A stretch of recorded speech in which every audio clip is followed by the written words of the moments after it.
Hello, third graders. We're going to talk about the three branches of government. First, let's go over your standards. Here you can see your reading standards and your social studies standards. Please pause this video and read through them. Let's talk about some vocabulary words. First, we have government. Government is a noun, and it means any group of people living together in a country, state, or community that has to live by a set of rules.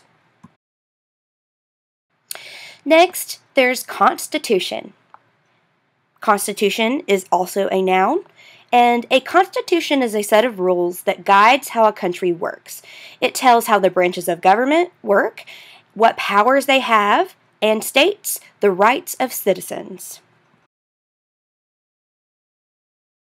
And today we are only going to be reading about the legislative branch, so as one of our vocabulary words we have legislative. It is also a noun, and the legislative branch makes the laws. It's led by Congress, which includes the House of Representatives and the Senate. The two houses or parts work together to make new laws for our country. We are going to be reading the informational text, Our Government, the Three Branches, written by Shelley Buchanan. We will read some of the book today and finish the book up tomorrow. We will also be talking about text features within this book.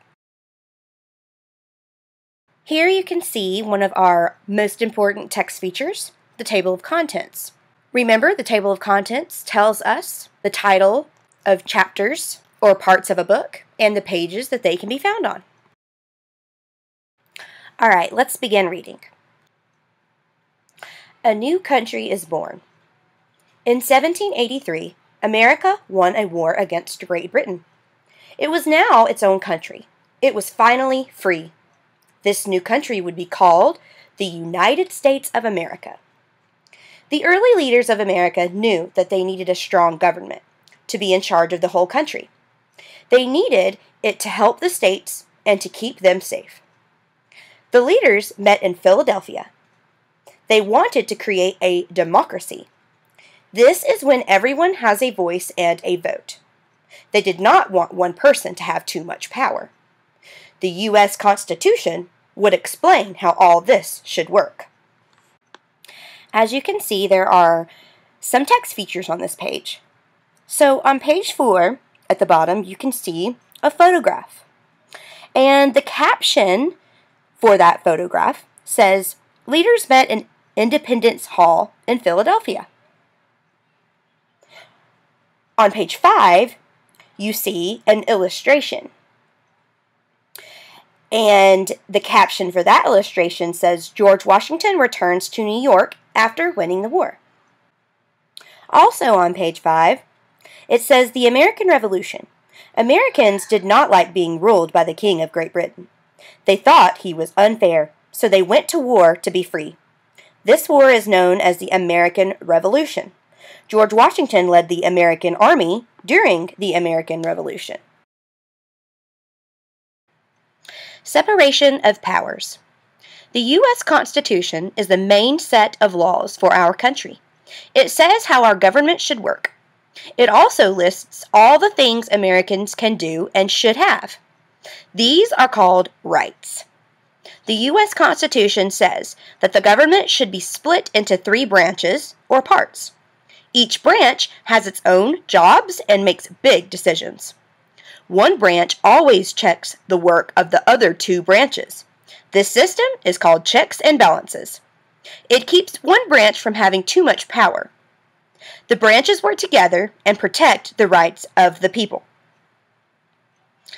Alright, on page 6 you can see a photograph at the bottom, and your caption says, President George W. Bush signs a law in 2008. And then on page 7, we have a diagram titled Checks and Balances. So we can see that it has executive branch, legislative branch, and judicial branch. So the executive branch says the president can reject laws, appoint Supreme Court judges. The legislative branch says Congress can reject president's ruling, can limit spending on federal money, and can remove the president. The judicial branch, the Supreme Court, can throw out laws that are unconstitutional. The legislative branch. The legislative branch is made up of two groups. One group is the House of Representatives, or simply the House. The other group is the Senate.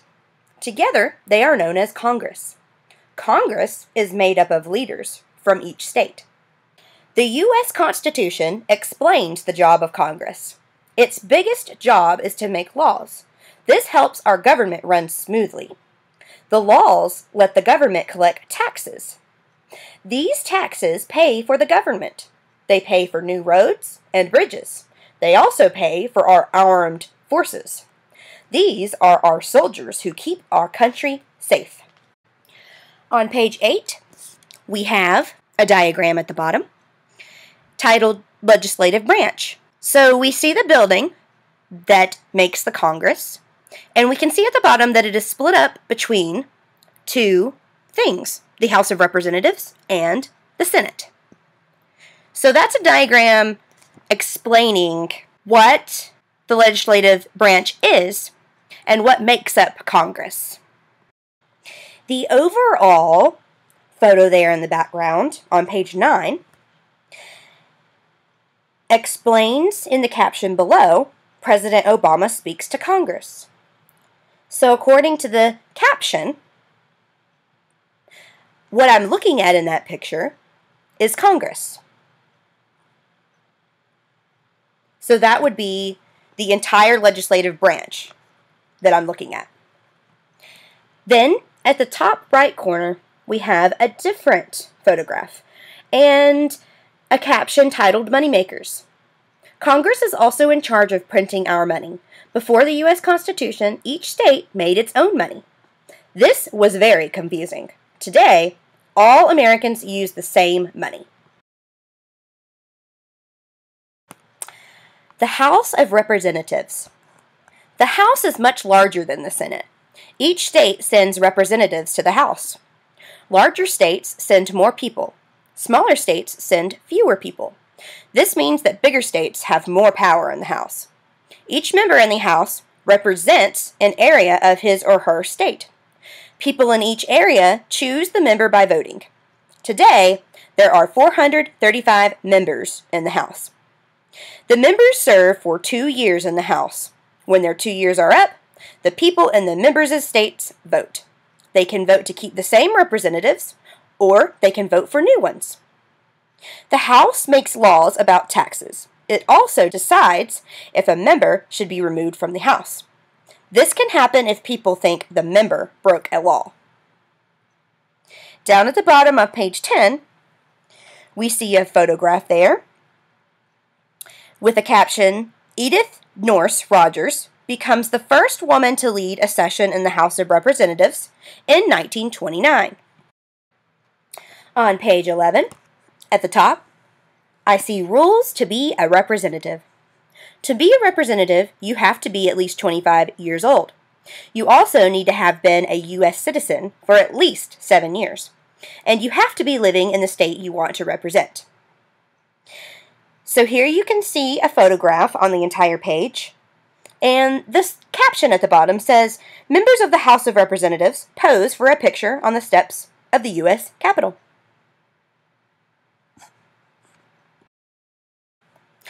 Alright, on page 12, I'm going to start with the illustration. And it's titled, The Senate of the United States. And the caption for the illustration says, the U.S. Senate in session in 1836. The Senate. Like the House, the Senate is made up of representatives from each state. But the Senate only has 2 members from each state. So each state has the same power in the Senate. There are 100 members of the Senate. Each member can serve for 6 years. The people can then vote for that member to stay, or they can vote for a new member. The Senate does important work. It looks at treaties the president makes.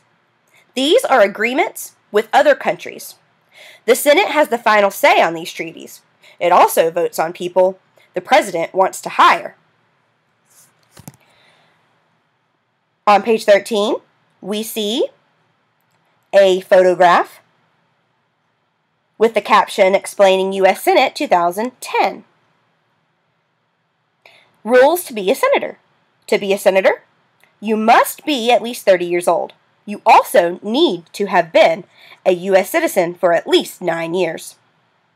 And you have to be living in the state you want to represent. We are going to stop there for today. Tomorrow, we will talk about the executive branch and the judicial branch.